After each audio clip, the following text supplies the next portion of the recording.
1 week of popular protests in Iran has brought into stark focus the country's deep internal divisions, along with widespread resentment towards the mullahs, which have remained relatively dormant since regime forces brutally quashed the Green Revolution in 2009.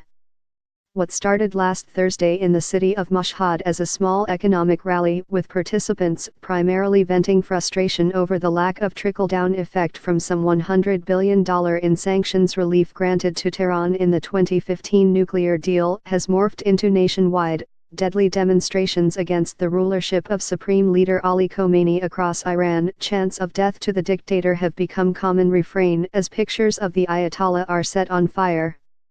Among the many grievances being aired is anger over the Islamic Republic's deep military, and thus financial, involvement in conflicts in Syria, Iraq, and Yemen, in addition to support for Lebanese-based Hezbollah.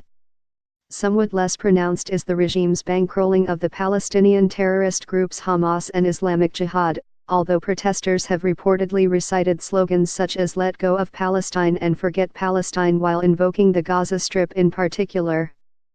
Be the first to know, join our Facebook page.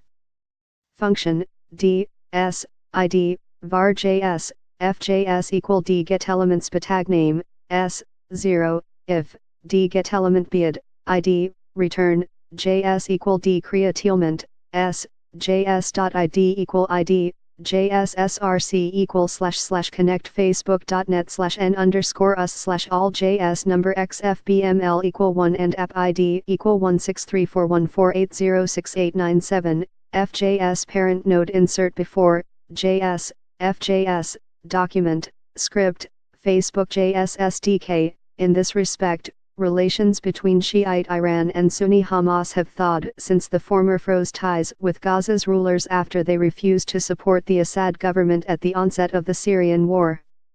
Now, Tehran's renewed funding of Hamas is part and parcel of the Islamic Republic's attempt to increase its regional influence and, on the micro level, its presence along Israel's borders.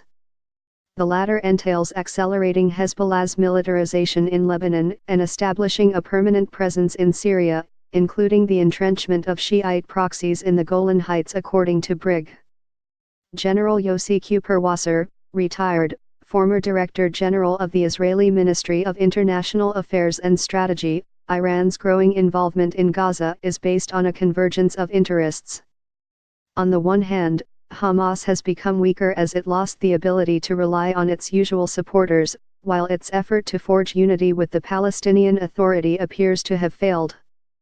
On the other hand, he explained to the media line, the Iranians want to increase the strength of the resistance axis that opposes Israel and promotes radical Islamic ideology, and Hamas can be a useful ally in this cause. Brig. General, Res. Eli Ben-Meir, who served as the IDF's chief intelligence officer, agrees that Iran is making inroads in the Strip to fill the vacuum created by Hamas isolation, but also in response to developments in the north. There is a potential for escalation in Syria, he told the media line, as Israel has repeatedly talked about enforcing its red lines and reportedly carried out multiple strikes against Iranian assets to uphold them. So Tehran is sending a message that such action can be met with a response from Gaza. In fact, there has been a marked uptick in rocket attacks against Israel emanating from the Palestinian enclave since U.S.